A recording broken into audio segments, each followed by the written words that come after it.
Bonjour MLK.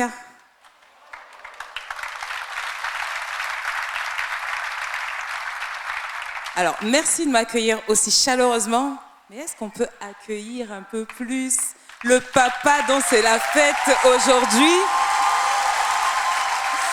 Bonne fête à tous les papas. Bonne fête à tous les pères qui êtes ici dans cette salle. Bonne fête à tous les pères. Toi, papa, qui nous regarde devant ton écran. Mais c'est vrai qu'on a vraiment une joie particulière à célébrer voilà, celui qui est notre Père Céleste à tous. Donc, je me présente, pour celles et ceux qui ne me connaissent pas. Je m'appelle Amandine Falaise. Je suis l'épouse de David Falaise. On a 3 enfants, Nathan, Victoria, William. Et oui, il faut dire, parce qu'ils sont beaux, mes enfants. Je suis fière. Et on a la joie de faire partie de l'aventure MLK depuis maintenant un certain nombre d'années. Justement, donc en parlant d'aventure, en préparant ce message, je repensais à, vous savez, des fois dans la vie, on a des situations comme ça qui nous arrivent et bah oui, clairement, on peut parler d'aventure. Et donc moi, j'ai eu plutôt même une mésaventure. C'était un matin classique. En fait, je devais avoir la vingtaine. J'étais au volant de ma voiture et je me rendais à l'université pour assister à mes cours, comme habituellement. Et alors que le ciel était bleu, l'horizon était dégagé. Moi, j'ai fait mes études dans le sud de la France, donc les cigales, elles chantent, vous voyez, tout va bien. Tout est calme, personne sur la route. Et soudain, sans que j'ai vu venir ce qui allait se passer, en fait, j'ai complètement perdu le contrôle du volant. Et la voiture, elle a fait, vous savez, un tête à queue. C'est-à-dire que j'étais sur la voie de gauche. Et en fait, la voiture, elle a fait un 360. Et je me suis retournée et j'ai atterri en fait sur la voie de stockage. Donc autant vous dire qu'à la fin, j'étais comme ça, d'accord? J'étais vraiment choquée. Et le problème, c'est que j'étais toute seule sur la route, toute seule dans ma voiture. Donc j'avais pas d'autre choix que de me poser, respirer 2 minutes, remettre la clé sur le contact et reprendre la route en fait pour repartir en fait vers ma destination initiale, c'est-à-dire la fac. Et donc je suis arrivée à la fac, je me suis assise. J'ai assisté au cours. Le cours est passé. La journée est passée. Les semaines ont passé. Les mois ont passé. Et c'est la fin de l'histoire. Petit malaise, non? Il y a un problème avec cette histoire. On est d'accord? Parce qu'en fait, quand il nous arrive comme ça dans la vie, des choses un peu particulières, un peu inhabituelles, vous voyez, des expériences qu'on vit comme ça de manière un petit peu intense, on s'attend à ce qu'il y ait une suite. Normalement, c'est le moment où je suis censée vous expliquer, voilà pourquoi j'ai perdu le contrôle de la voiture, voilà ce que j'ai appris ce jour-là, et on ne s'attend pas à ce que la conséquence de cette histoire, ce soit, j'ai pris ce que j'ai vécu, je l'ai mis dans un tiroir, j'ai fermé le tiroir, et puis je suis repassée, j'ai continué à vivre ma vie comme si de rien n'était. Vous voyez, c'est pas naturel. Et bien pourtant, je me suis rendu compte qu'il y a beaucoup de fois dans nos vies où on fait un petit peu comme ça. Vous voyez, on vit des choses qu'on vit de manière très intense sur le coup. Ça peut être des difficultés, ça peut être un conflit qu'on a mis du mal à surmonter, ça peut être une maladie dont on a eu du mal à guérir, ça peut être une difficulté financière qu'on a eu du mal à résoudre. Mais les situations qui sont incompréhensibles, des fois, c'est aussi des bonnes choses. Des fois, c'est cette promotion qu'on a eue au travail alors que franchement, on ne l'attendait pas du tout. Des fois, c'est, je ne sais pas, un domaine, un secteur dans lequel on essaie de rentrer depuis des années et au moment où on s'y attend le moins, paf, ça se débloque. Moi, j'ai même eu comme ça, parmi mes proches, une histoire qui m'a interpellée. Une amie qui a été diagnostiquée d'un cancer de la thyroïde. Elle essayait d'avoir des enfants depuis des années, on lui a dit que ce n'était pas possible.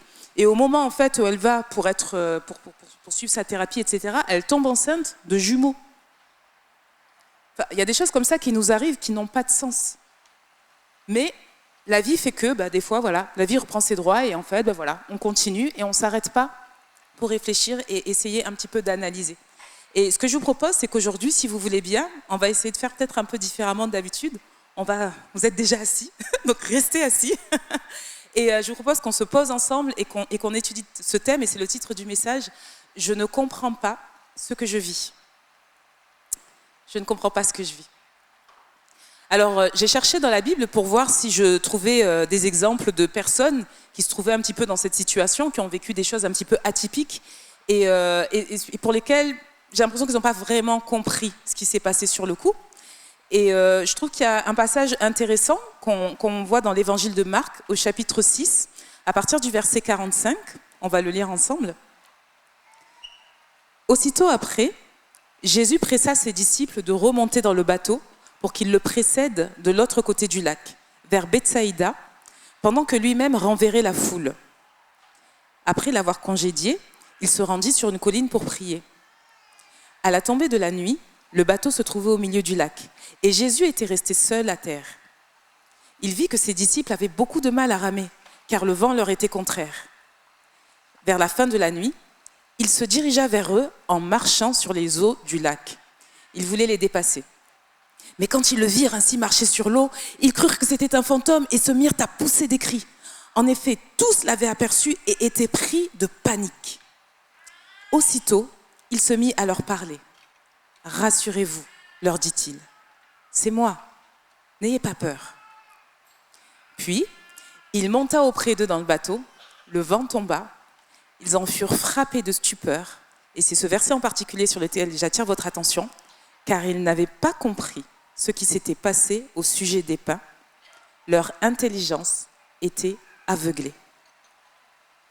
En fait, ce jour-là, les disciples n'ont pas compris que Jésus était en train de leur enseigner quelque chose. Et j'aimerais qu'on commence par se poser la question de savoir pourquoi. Pourquoi les disciples n'ont pas compris qu'il y avait un enseignement ce jour-là?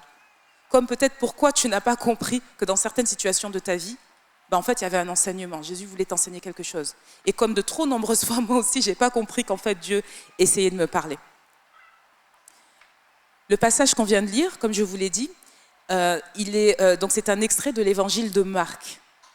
Marc, ce qu'il faut savoir, c'est que c'est la personne, c'est un disciple, mais c'est la personne que, vous savez, l'apôtre Pierre, Simon Pierre, a choisi pour l'aider en fait à écrire et à raconter son témoignage.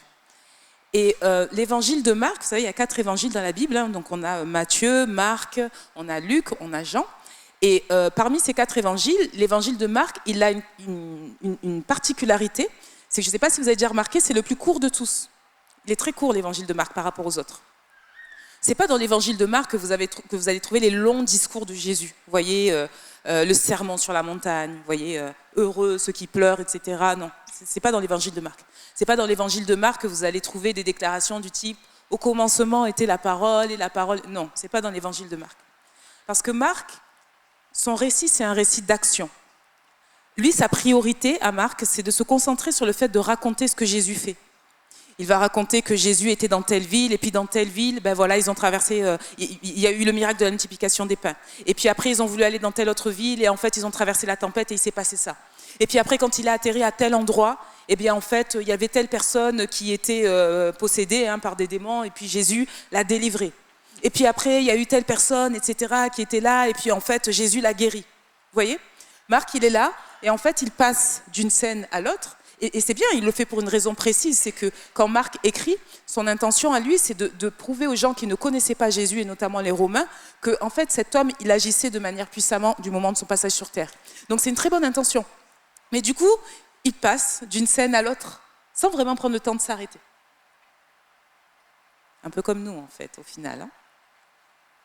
Vous n'avez pas l'impression que de temps en temps, on passe d'une scène à l'autre de nos vies, sans nous poser la question de savoir si Jésus, il voulait nous parler.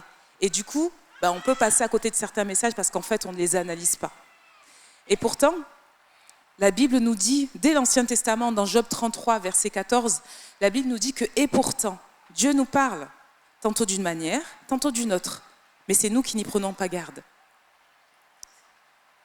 Et en parlant de prendre garde, vous voyez ce texte qu'on vient de lire, ce texte de Marc 6, 52, moi je l'ai lu plusieurs fois, mais il y a un petit détail qui est mentionné dessus, auquel je n'avais pas pris garde avant, alors que c'est vraiment un texte que j'ai lu à plusieurs reprises.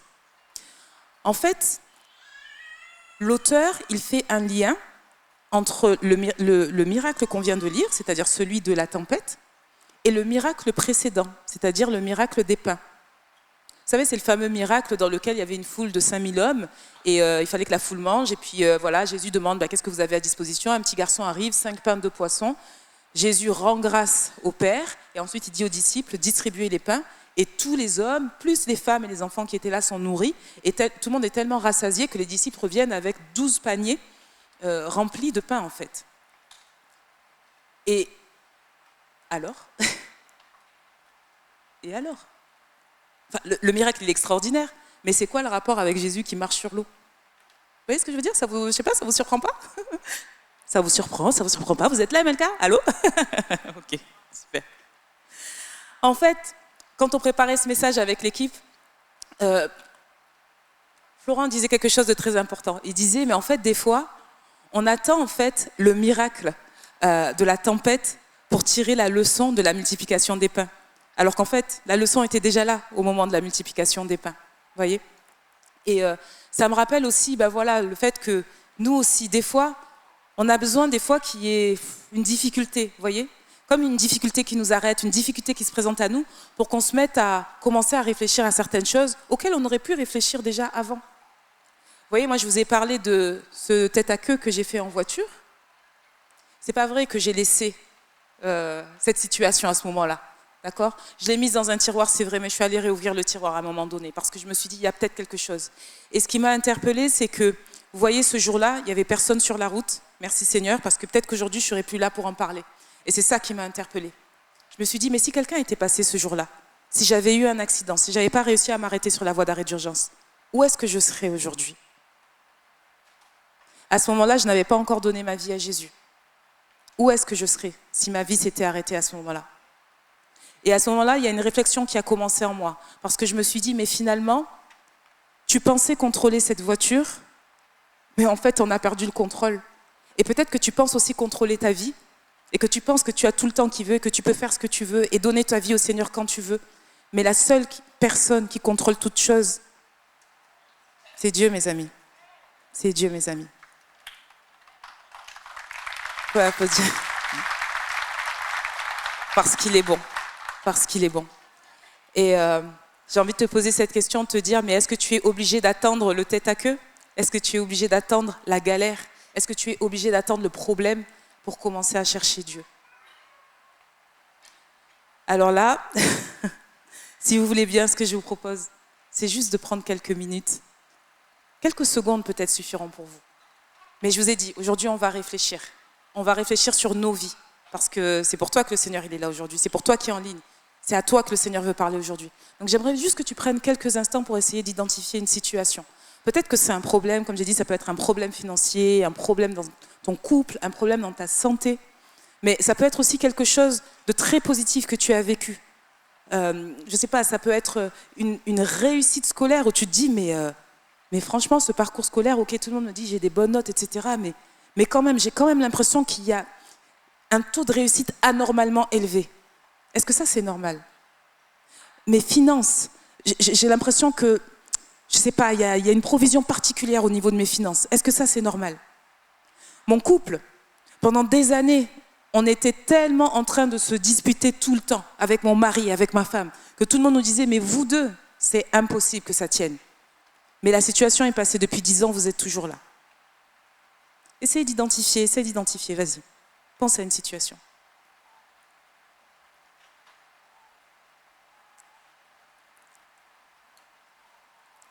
Et maintenant que tu l'as trouvée, on va essayer de la regarder. Mais de la regarder correctement. Parce que je pense que c'est une des deuxièmes raisons pour lesquelles les disciples n'ont pas forcément compris ce qui se passait en fait. C'est parce qu'il y a des situations que des fois on n'analyse pas, mais des fois il y en a certaines, on essaye de regarder, mais on ne pose pas forcément le bon regard dessus. Vous voyez, il y a quelque chose qui nous empêche de bien voir, de voir correctement ce qui est en train de se passer. Et ce qui me fait penser ça, c'est que dans le texte qu'on a lu ensemble, dans Marc 6, verset 52, il est écrit que leur intelligence, donc l'intelligence des disciples, leur intelligence était aveuglée. Le mot français ici, intelligence, c'est une traduction du mot grec, cardia. Vous savez, comme cardio, cardiologue, donc cardia, c'est le cœur. Et le mot aveuglé traduit un mot grec, qui est le mot grec poroo. Et ce mot poroo, ça veut dire recouvert d'une peau. Vous voyez, comme s'il y avait quelque chose de dur autour de la chose, comme si c'est quelque chose qui est endurci. Et c'est pour ça que dans certaines traductions de la Bible, ce verset, leur intelligence était endurcie. Ce verset est parfois traduit par, leur intelligence était aveuglée et parfois traduit par leur cœur était endurci. Et du coup, ça me rappelle un autre verset qu'on trouve cette fois-ci dans l'évangile de Matthieu, au chapitre 5 et au verset 8, qui dit Heureux ceux dont le cœur, cardia, heureux ceux dont le cœur est pur, car ils verront Dieu. Autrement dit, l'état de ton cœur, selon la pureté, entre guillemets, qu'il y a dans ton cœur, tu vois Dieu d'une manière ou d'une autre. Alors ça veut dire quoi, avoir le cœur pur? Parce que ça a l'air un petit peu abstrait. Avoir le cœur pur, ça veut dire qu'on a le cœur qui est nettoyé, qui est propre, et donc à contrario, quand on a le cœur qui n'est pas pur, c'est qu'il y a des choses un petit peu qui viennent troubler, vous voyez, l'état de nos cœurs. Et ça peut être tout un tas de choses. Ça peut être par exemple des fausses croyances. Moi je vous ai dit, au moment où j'ai fait cet accident, enfin on appelle ça comme on veut, mais cet incident en tout cas en voiture, j'avais pas donné mon cœur à Jésus, et il y avait une raison en particulier. Je savais que Dieu existait, je savais qu'il fallait qu'un jour je donne mon cœur à Jésus. Mais en fait, alors ça va peut-être en faire rire certains, donc je m'excuse parce que c'est peut-être un problème qui est plus d'actualité pour vous. Mais en tout cas, à l'époque où moi j'avais la vingtaine, j'avais plein d'a priori sur le fait d'être chrétien. Vous voyez, comme si pour moi, le mot être chrétien et le volet avoir une vie épanouie, ça ne pouvait pas rentrer dans la même phrase. En fait, je voyais voilà, le chrétien, le bon chrétien, la bonne chrétienne comme, vous voyez, quelqu'un qui marche droit. Alors c'est bien, quelqu'un qui prie, quelqu'un qui... Voilà, c'est bien. Mais du coup, qui ne profitait pas trop de la vie, en fait. Vous voyez? Et c'est des choses simples. Hein. C'est que moi, je faisais du sport de haut niveau à l'époque. Je faisais du handball. Et pour moi, devenir chrétien, ça veut dire que peut-être que je ne pourrais plus faire mon sport. Que je ne pourrais plus écouter le style de musique que j'aimais. J'aimais beaucoup le hip-hop, le R&B, etc. dans ces moments-là. Que je ne pourrais plus porter les types de boucles d'oreilles que j'aimais, que je ne pourrais plus me maquiller. Enfin, vous voyez, quelqu'un que je ne pourrais plus rigoler en mode « ah » avec mes copines comme ça, parce que vous comprenez, voilà, quand on est entre chrétiens, on est sérieux, quoi. Vous voyez ce que je veux dire? Et ça vous fait rire, et vous avez raison, parce que c'est une fausse croyance, mais c'est une fausse croyance sur laquelle moi je me suis sur laquelle je me suis basée pendant des années. Et j'ai mis 7 ans à arriver à Dieu à cause de ce combat. Vous voyez? On a des fausses croyances comme ça, des fois. Des fois, les éléments qui peuvent souiller nos cœurs, c'est d'autres choses. Des fois, ça peut être une incompréhension de ce que Dieu est en train de faire, ou une incompréhension des choses que Dieu a faites dans nos vies par le passé. Vous savez, il y a cette expression, c'est Florent qui le relevait quand on était en train de préparer ce message. Quand il y a une personne que vous connaissez, que vous avez l'habitude de la voir, peut-être parler d'une certaine manière, s'habiller d'une certaine manière, faire les choses d'une certaine manière, et que d'un coup elle fait quelque chose qui vous surprend, on a tendance à dire assez naturellement, là c'est pas lui, là je le reconnais pas, ça lui ressemble pas ce comportement, je le reconnais pas. Et en fait, et si les disciples, ils n'avaient pas reconnu Jésus qui marchait sur les eaux justement à ce moment-là, pour ça. Parce que quand ils voient Jésus marcher sur les eaux, ils disent pas c'est Jésus. Leur première réaction, c'est de dire c'est un fantôme, au secours, on va mourir. Ils ne reconnaissent pas du tout Jésus, ça ne lui ressemble pas. Ils ne l'ont jamais vu marcher sur l'eau avant. Peut-être que toi aussi, il y a des situations dans ta vie où en fait Dieu est en train de faire quelque chose, Dieu a fait quelque chose, mais comme il est en train d'utiliser une méthode qu'il n'a jamais utilisée auparavant, comme il est en train de te parler d'une manière dont il ne t'a jamais parlé auparavant, tu es là, tu es en train de dire c'est un fantôme. Au nom de Jésus, je chasse. Tu es en train de prier, de chasser, or que la personne là contre qui tu es en train de prier, c'est Jésus qui vient vers toi. Vous voyez? Notre intelligence, elle peut parfois être aveuglée. Elle peut être aveuglée par des expériences aussi qui sont des échecs passés. Des fois, il y a des échecs dont on a eu du mal à se remettre, vous voyez? Il y a des situations qu'on a mal vécues. Là, les disciples, on vient de lire en fait l'épisode d'une traversée, d'accord, d'une traversée, mais ce qu'il faut savoir, c'est que il y avait eu une autre traversée avant. Hein. C'est pas la première fois qu'ils rencontraient une tempête sur le lac. En fait, 2 chapitres plus tôt, dans l'évangile de Marc, au chapitre 4, on nous apprend que, vous savez, il y a le fameux épisode où Jésus leur dit « Passons sur l'autre bord ». Et donc, ils montent tous ensemble avec les disciples sur la barque. Et en fait, à ce moment-là, il y a une tempête qui vient, il y a l'eau qui commence à monter sur le bateau, etc. Enfin, le bateau, les disciples, ils ont peur, ils disent « On va mourir ». Ils se retournent, où est Jésus? Que fait Jésus? Il dort. Pas genre il s'est assoupi, non, il a un coussin, il est installé. Et ils sont là, mais maître, ça te fait rien. Vous voyez, déjà à cette époque-là, ils ont du mal à comprendre. Maître, ça te fait rien de voir qu'on est en train de couler, en fait? Et en fait, déjà à l'époque, ils n'ont pas compris. Et là, Seigneur, tu nous renvoies traverser encore? Et là, tu n'es même pas là, tu n'es pas avec nous. Ça te fait rien de savoir que nous, ça nous a fait mal déjà la première fois, qu'on n'est pas encore totalement guéri, qu'on a été traumatisés de ça?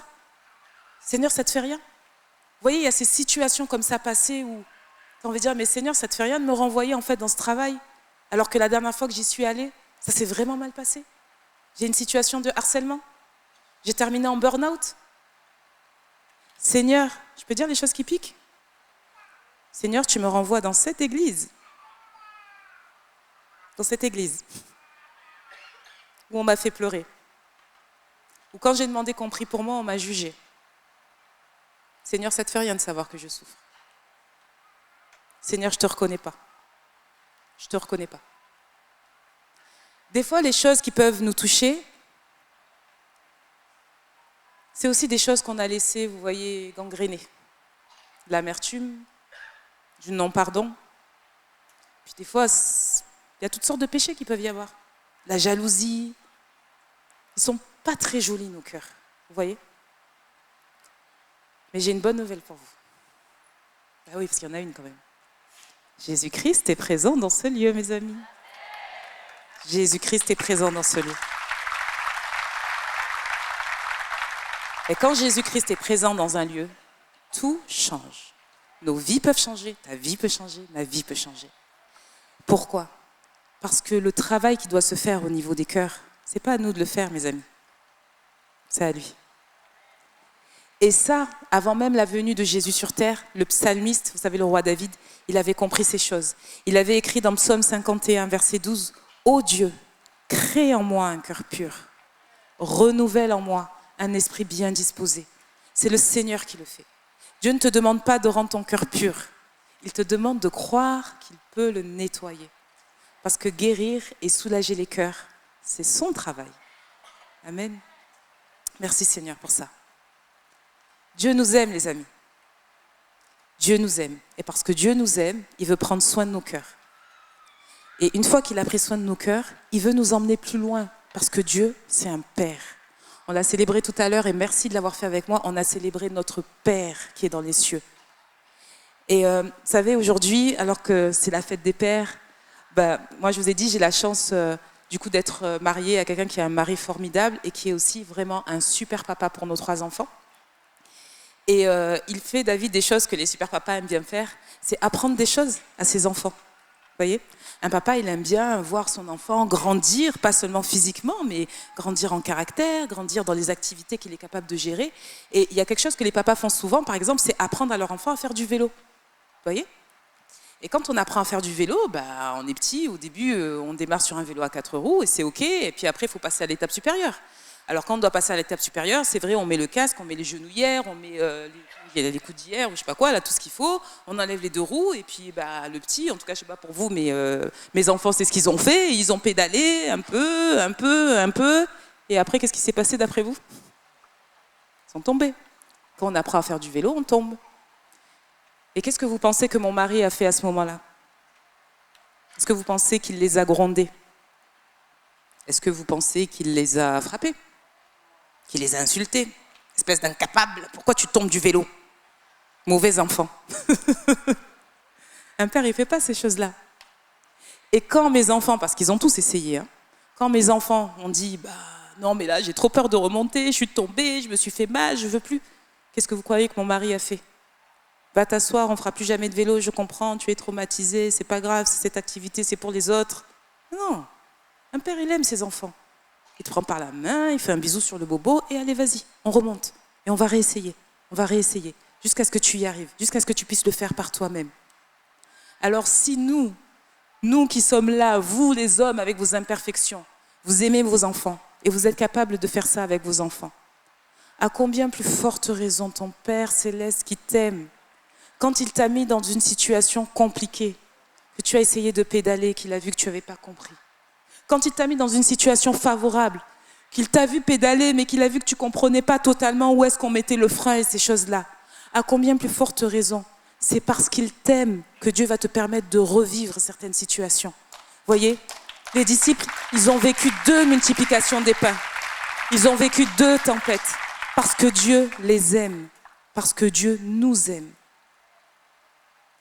Et il veut nous apprendre des choses dans son amour. Alors, qu'est-ce qu'il voulait leur apprendre? Est-ce que c'est bien de savoir que Dieu veut nous apprendre des choses. Mais ce qu'il y a d'intéressant, c'est de se dire, bah oui, ben là, Seigneur, qu'est-ce que tu voulais dire aux disciples? Et du coup, qu'est-ce que tu veux nous dire à nous, aujourd'hui? J'ai creusé un petit peu les textes. On a lu ensemble Marc 6, mais voilà, j'ai lu quelques textes un petit peu avant et j'ai trouvé un indice assez intéressant dans Marc 4, au chapitre 41. Comme je vous l'ai expliqué, le texte qu'on a lu ensemble dans Marc 6, on est sur la deuxième tempête. Mais il y a eu une première traversée, c'est la fameuse où Jésus dormait au fond du bateau.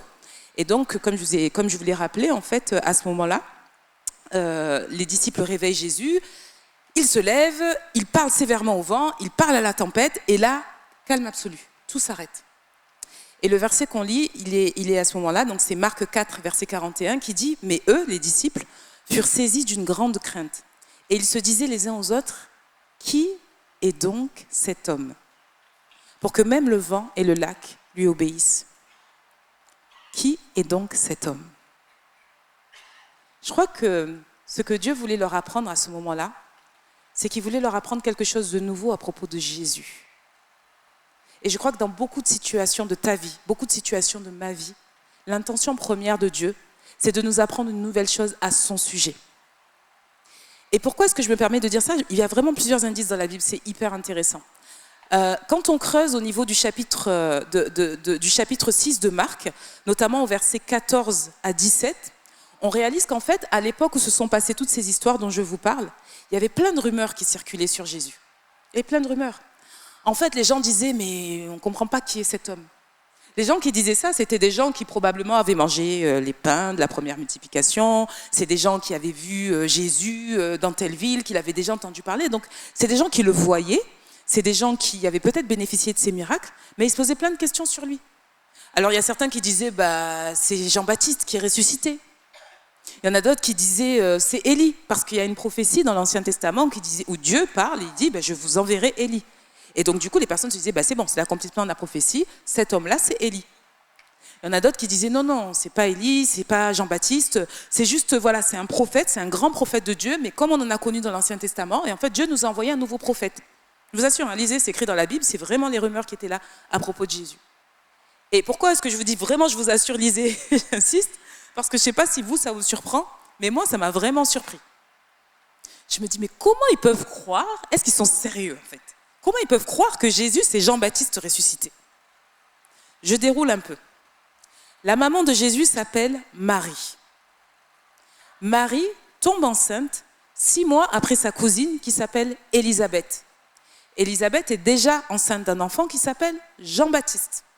Donc, les gens ont vu les deux cousines se parler, être enceintes en même temps, de 2 bébés différents. Ces mêmes personnes, elles ont vu Jésus le jour où il a pris son baptême dans le Jourdain. Qui a baptisé Jésus? Jean-Baptiste. Donc ils ont vu les 2 hommes côte à côte, mais ils croient que l'un est la version ressuscitée de l'autre. J'ai dit, oh là là. Les gens, vraiment, ils sont capables de raconter n'importe quoi sur Jésus. Ils sont capables d'en parler, mais en fait, ils ne comprennent pas toujours qui c'est. Et on pense que c'est quelque chose qui est dû à cette époque, mais si on regarde bien, pas tellement. Aujourd'hui, on entend parler de Jésus partout. Hein. Il y a des caricatures sur Jésus dans les journaux. Il y a des livres d'autres religions qui parlent de Jésus et qui le présentent. Il y a des chansons de Noël que vous avez peut-être déjà entendues. Il y a plein de gens qui parlent de Jésus. Mais vous voyez, ce que ce texte m'a fait réaliser, c'est que les autres peuvent te parler de Jésus, mais personne ne peut le connaître à ta place. C'est personnel. C'est vraiment personnel.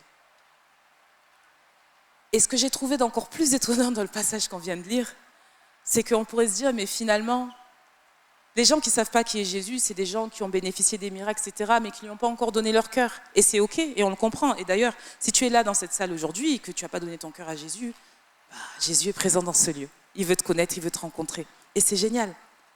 Mais ce que j'ai trouvé de vraiment très étonnant, c'est que qui pose la question? Qui est cet homme? Ce n'est pas la foule. C'est les disciples. C'est des apôtres. C'est les 12. C'est ceux qui passaient leurs jours, leurs nuits avec Jésus. C'est ceux qui parlaient avec lui tous les jours. C'est ceux qui le voyaient agir, qui le voyaient faire des miracles. Il n'était pas seulement au bénéfice des miracles, il participait aux miracles. Je veux dire, vous savez, l'épisode de la Bible, quand on dit que Jésus les a envoyés guérir 2 par 2, guérir des malades, chasser des démons, etc. C'est ces mêmes disciples-là qui disent qui est Jésus. Et en fait, on pourrait se dire, mais mince, finalement, est-ce que nous-mêmes, en tant que chrétiens, là, on est convertis des fois depuis 1 an, 2 ans, 5 ans, 10 ans, 20 ans. Est-ce qu'on connaît vraiment Jésus? Si même les disciples avaient besoin de découvrir des nouvelles choses à propos de Dieu, est-ce que moi, je n'ai pas encore besoin d'apprendre? Est-ce que je n'ai pas besoin d'apprendre? Et vraiment, tout ce que je vous disais tout à l'heure sur l'amour de Dieu, tout ce qu'on a chanté, c'est hyper important. Parce que si on ne pose pas le bon regard sur ça, on ne le perçoit pas de la bonne manière. Vous voyez? Ce verset, il y a 2 manières de le lire. Soit on le lit en disant, mais vous n'avez toujours pas compris. Parce que c'est ce que dit Jésus aux disciples. Vous n'avez pas compris. Vous ne comprenez toujours pas. Et on peut se dire, mince, le Seigneur, il est en train de me réprimander, je n'ai pas compris. Mais ce n'est pas ça. L'intention derrière, c'est l'amour. Parce que Dieu, il sait très bien que lui, il est illimité. Que son nom, il est merveilleux. Que Dieu, pour nous, c'est comme un diamant avec tellement de facettes qu'on ne peut pas les compter. Et qu'aujourd'hui, tu vas voir une facette, demain, tu vas en voir une autre, et dans 20 ans, tu vas en découvrir une nouvelle, et dans 30 ans, tu vas en découvrir une nouvelle, et au bout de 50 ans, tu n'auras toujours pas fait le tour de Dieu, parce qu'en fait, ta nature à toi, elle est limitée, mais lui, il est illimité, il est merveilleux, et toute ta vie, tu apprendras à son sujet, toute ta vie, tu apprendras à son sujet. En fait, ce qui a choqué les disciples à ce moment-là, c'est qu'ils voyaient Jésus comme un homme. C'est pour ça qu'ils disent qui est cet homme. Ils voyaient Jésus comme un homme. Et cette personne qu'ils voyaient comme étant un homme rempli de Dieu, envoyé par Dieu, rempli de la puissance de Dieu et tout ce qu'on veut, ben cet homme, il commence à faire des choses qui, selon eux, seul Dieu peut faire. Il n'y a que le Dieu créateur, celui qui a créé la mer, qui peut demander à la mer de se calmer. Il n'y a que le Dieu qui a multiplié le pain dans le ciel, qui a nourri plus de 600 000 hommes pendant 40 ans dans le désert, qui peut, à partir de 5 pains et 2 poissons, nourrir plus de 5 000 hommes, sans compter les femmes et les enfants. Donc si seul Dieu peut faire ça, et que l'homme qui est en face de moi est en train de le faire, et si l'homme qui est en train de me parler n'était pas seulement le fils de l'homme, mais s'il était aussi le fils de Dieu, Dieu qui s'est fait homme, Dieu qui a pris une forme humaine et qui marche au milieu de nous, il y avait une révélation particulière. Et les disciples, ils ont commencé à le comprendre au travers de cette expérience. Et c'est ce qu'on voit dans le passage Matthieu 16, à partir du verset 15 à 18. Jésus, il pose la question à un moment donné directement aux disciples. Je vous ai dit, il y avait beaucoup de rumeurs. Et du coup, Jésus leur dit, mais et vous mes disciples, qui dites-vous que je suis? Et à ce moment-là, Simon-Pierre, il répond. Il dit, tu es le Messie, tu es le Fils du Dieu vivant. Et là, on arrive sur quelque chose d'hyper intéressant. C'est que dans ce verset, il y a une pépite. Vous savez ce que fait Jésus? Il lui répond. Il dit, oui, ok Simon-Pierre. Tu es heureux, Simon, fils de Jonas, car ce n'est pas de toi-même que tu as trouvé ça. C'est mon Père céleste qui te l'a révélé. Ok. Et il y a un point, et on peut s'arrêter là. Mais Jésus va plus loin. Et moi, je te déclare, tu es Pierre. Simon devient Pierre le jour où il a une révélation profonde, plus profonde de qui est Jésus. Plus tu découvres qui est Jésus, plus tu découvres qui tu es. Parce que la vraie nature de qui tu es, est-ce que tu sais que dans le ciel, avant le commencement du monde, il y avait écrit des choses à ton sujet? Ta vraie nature, Dieu, il la connaît. Le constructeur de ta vie, c'est Dieu. Le mode d'emploi, c'est Dieu qui l'a. Et plus tu t'approches de Dieu, plus ces impuretés qui empêchaient de voir qui tu es vraiment, elles se dégagent. Et ta vraie nature, elle se révèle. Et ce jour-là, la vraie nature de Simon, elle est révélée. Simon, tu n'es pas seulement Simon. Tu n'es pas seulement le fils de Jonas. Tu es Pierre. Mon ami, tu n'es pas seulement l'endetté. Tu n'es pas le colérique, le malade, la stérile, le célibataire. Celui qui quitte les églises en étant blessé. Celui qui réussit super bien à l'école. La star de foot. Tu mets tous les qualificatifs que tu veux derrière. Mais la seule vérité à ton sujet, c'est Christ qui la détient. Et il veut te la révéler.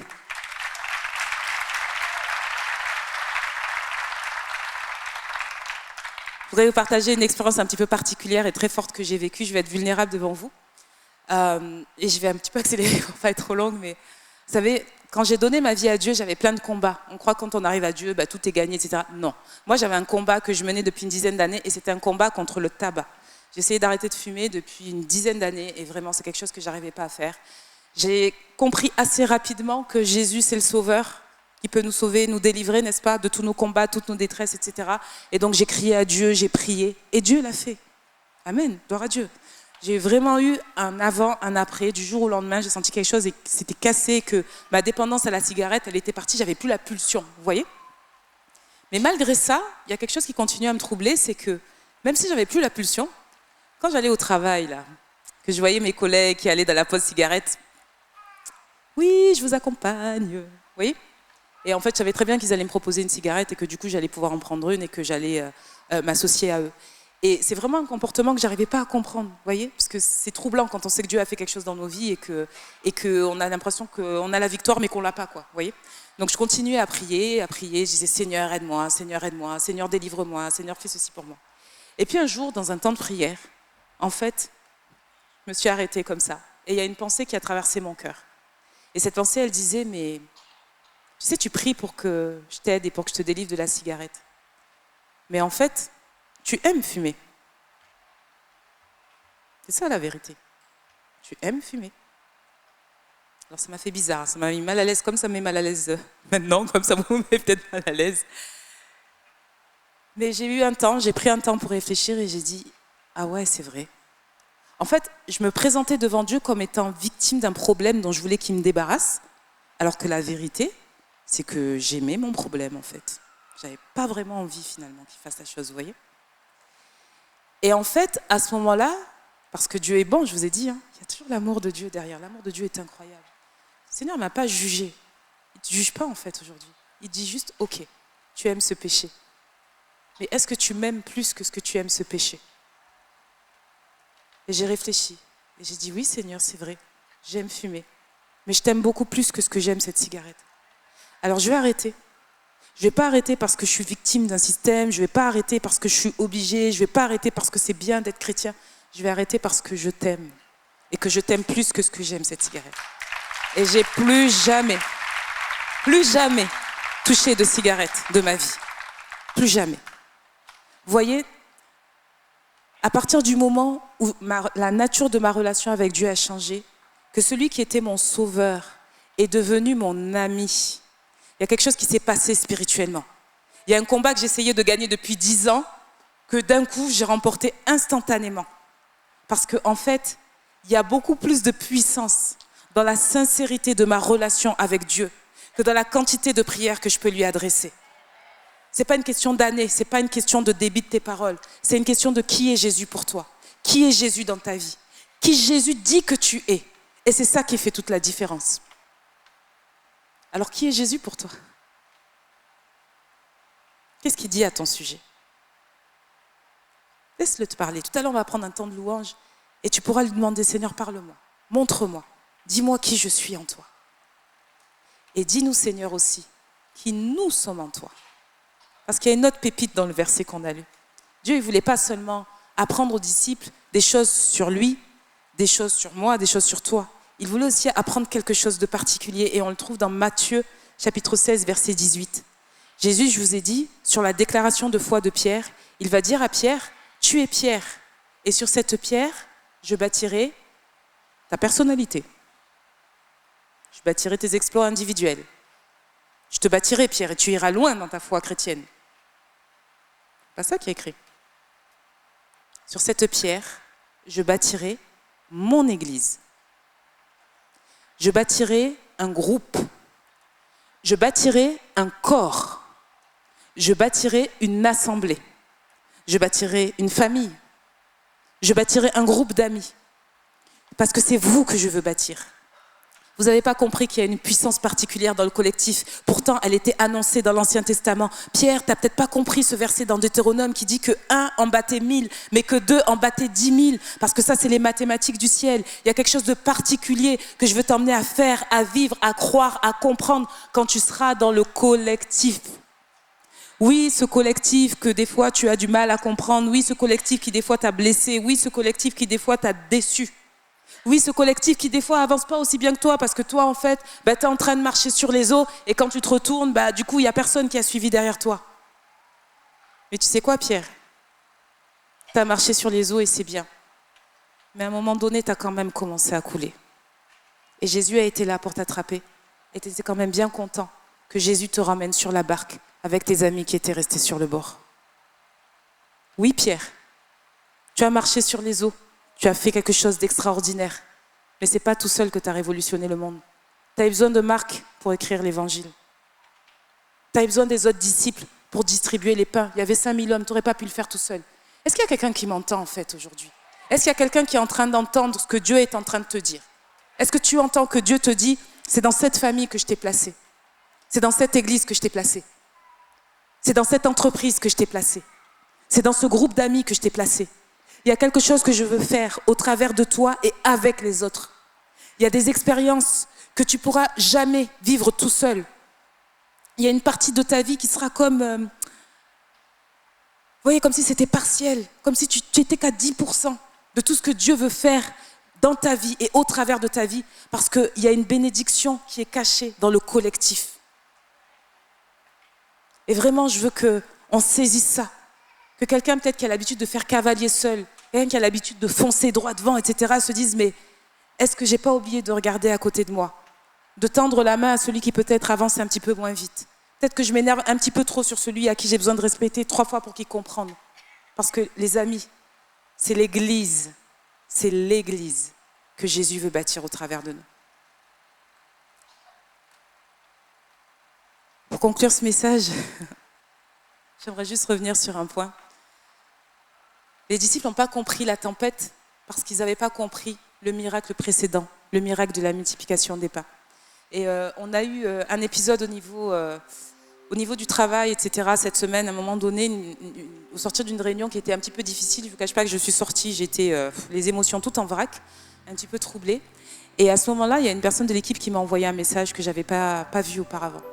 Et la personne en question ne savait pas que j'allais prêcher ce week-end, elle ne savait pas du tout de quoi j'allais parler. Et c'est très intéressant, elle m'a envoyé ce verset, « Amandine, ne te décourage pas, etc. » Tu sais, ce qu'on ne comprend pas aujourd'hui, on le comprendra plus tard. Et j'ai dit, Seigneur, tu sais toutes choses. Et ça m'a fait tellement de bien. Ça m'a rappelé que oui, je peux être dans des situations de ma vie que je ne comprends pas. Mais en fait, Dieu, dans sa grâce, quand je serai prête à les comprendre, si mon cœur est disposé, il me permettra de les comprendre.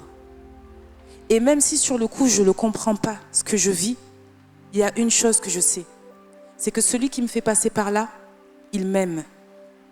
Il m'aime. Il m'aime. Il t'aime. Tu ne comprends peut-être pas ce que tu vis, mais aie confiance dans le cœur de celui qui te conduit.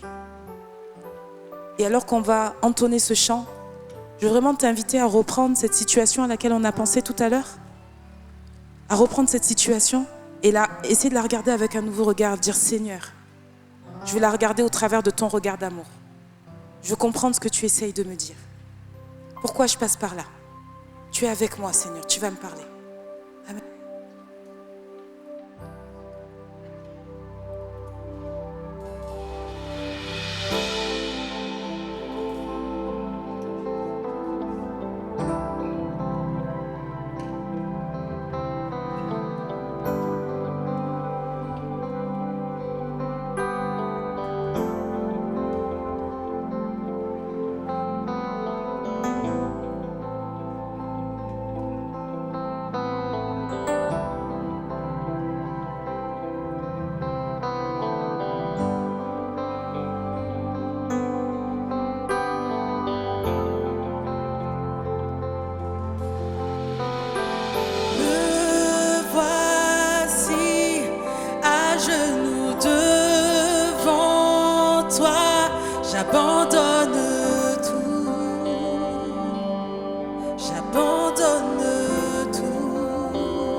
Avec toi, je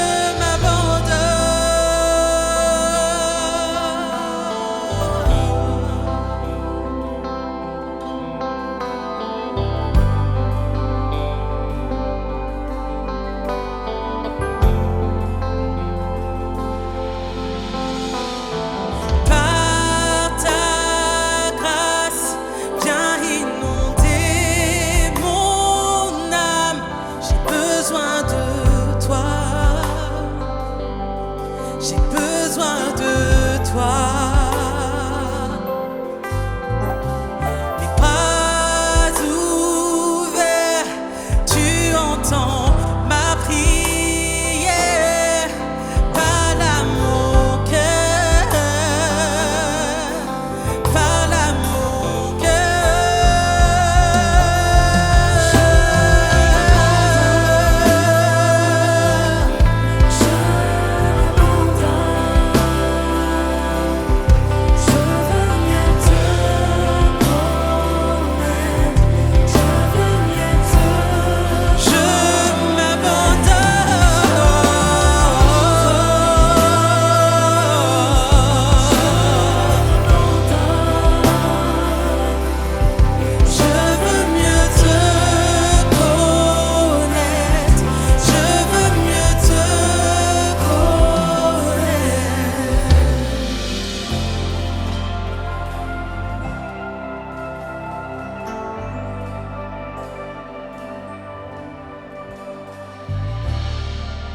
Les amis, j'ai une pensée qui a traversé mon cœur tout à l'heure et je pense que c'est un message pour quelqu'un. Vous savez, des fois, la foi, on croit que c'est quelque chose qu'on ressent. On se sent bien dans la louange, on se sent bien dans la présence de Dieu. Mais la foi, c'est une décision, c'est un positionnement. C'est un choix de faire quelque chose que des fois, on ne ressent pas dans nos tripes. Et je pense qu'il y a quelqu'un qui a besoin de prendre une décision ce matin. Qui a besoin de décider, de dire à partir d'aujourd'hui, je choisis de croire que Dieu m'aime. Je choisis de croire que quand je traverse une situation que je ne comprends pas, qu'elle soit positive ou qu'elle soit négative, je choisis de croire que celui qui me fait passer par cette situation, c'est mon Père qui m'aime, qu'il veut mon bien, qu'il permettra que je comprenne quand je serai prêt à le comprendre, qu'il permettra que je traverse ce que je suis appelé à traverser. Et s'il faut que je recommence une fois, deux fois, trois fois, il ne me lâchera pas, il est avec moi. Je choisis de le croire, au-delà de ce que je ressens, au-delà de ce que disent les autres, au-delà de ce que font les autres. Si c'est toi, si tu te sens concerné, ou si tu as tout simplement envie de creuser ta relation avec Dieu, d'apprendre à mieux connaître le Seigneur, d'apprendre à découvrir de nouvelles choses à ton sujet, d'apprendre des choses sur le groupe, très simplement, je te propose, mets la main sur ton cœur, on va prier. Seigneur, on met nos mains sur nos cœurs, Seigneur, c'est un symbole devant toi. C'est un geste de foi, Seigneur, c'est notre manière de reconnaître que, Seigneur, c'est pas nous qui purifions les cœurs, c'est toi. Nous, on déclare juste qu'on a besoin de toi. On a besoin de te connaître, on a besoin de ta main dans nos vies. On a besoin que tu nous touches, Seigneur, on a besoin que tu nous guérisses, que tu enlèves les écailles qu'il y a devant nos yeux, que tu nettoies les impuretés qu'il y a dans nos cœurs, Seigneur. Parce qu'on veut te connaître, on veut te connaître, on veut nous connaître, on veut se connaître en toi, Seigneur. Seigneur, agis dans nos cœurs, nettoie ce qui a besoin d'être nettoyé, Seigneur, et fais-nous changer de perspective sur les circonstances. Au nom de Jésus, merci pour ton amour qui nous remplit, Seigneur, et qui ne va pas rester dans ce lieu, mais qu'on emporte avec nous. Merci, Seigneur, au nom de Jésus. Amen.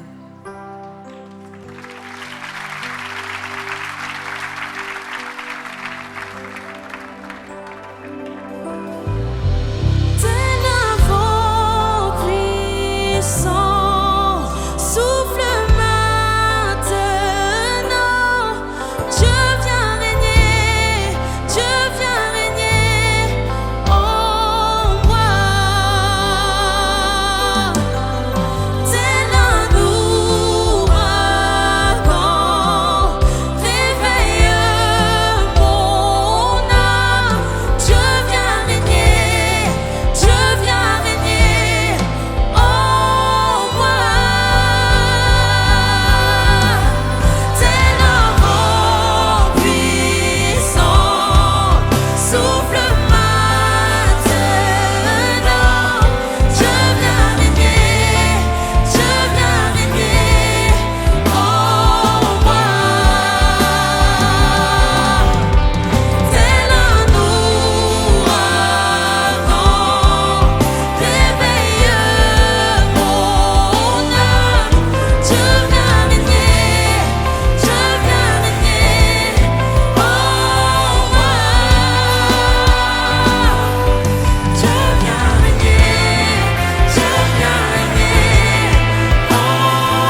Amen, amen, amen.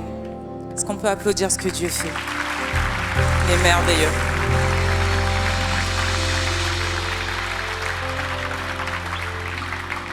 Il est merveilleux. Vous pouvez reprendre place quelques instants. Voilà, si vous avez été particulièrement touché par ce message ou par des situations que vous vivez, vous avez besoin d'être accompagné dans la prière. Déjà, il y a des équipiers de prière qui vont se tenir sur le devant. N'hésitez pas à aller les voir, ils vont pouvoir prier avec vous. Vous pouvez aussi envoyer vos sujets de prière à prière@églisemlk.fr. Ne restez pas seuls, vous l'avez entendu, on est un collectif. Il y a des gens qui sont là pour vous soutenir aussi spirituellement. Je pense qu'il y a des paniers qui ont déjà commencé à circuler dans les salles. Si vous voulez honorer Dieu avec vos dons, vos offrandes, voilà, n'hésitez pas à participer. Il y a également le point finance à la sortie, juste à gauche, là en sortant de la salle, si vous avez des questions ou besoin d'être accompagné. Et vous pouvez également vous connecter sur le site jeveusdonner.fr. Il ne me reste plus qu'à remercier l'équipe de louanges, à vous remercier tous. On termine avec un chant en proclamant l'amour de Dieu. Amen. Est-ce qu'on peut se lever ensemble? On va se quitter en célébrant notre Dieu et dire « Waouh, quel Dieu merveilleux! Et tu es sans égal. » Oh, et regardez en bon Dieu, est-ce que vous êtes prêts? Alors si vous êtes prêts, c'est parti!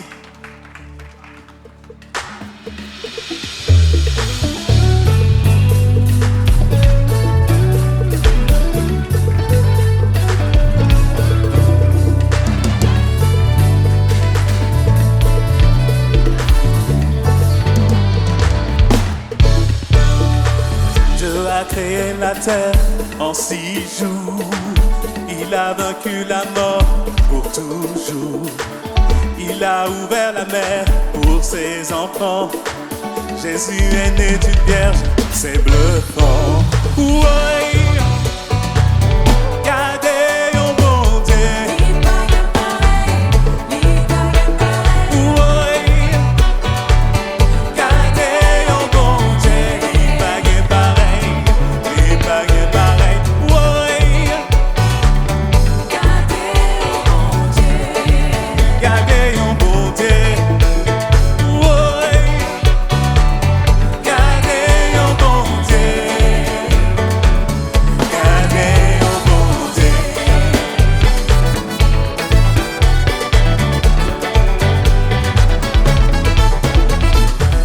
Il a nourri le peuple avec peu. Il fait taire la tempête en deux. Il a ouvert mes yeux, changé mon cœur. Je suis né de nouveau, c'est trop fort. Ouais. Regardez en bon Dieu.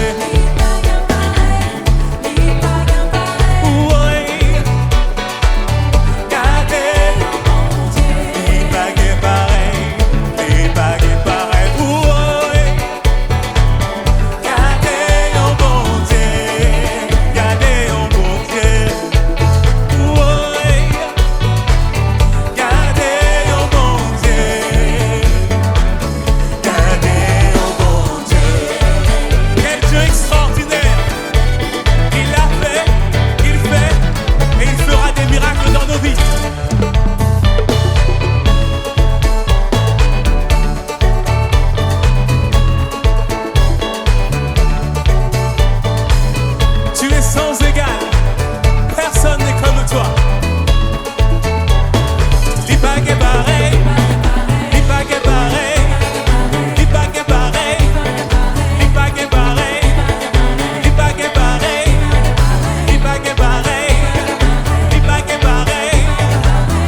cette vidéo t'a parlé, clique sur j'aime.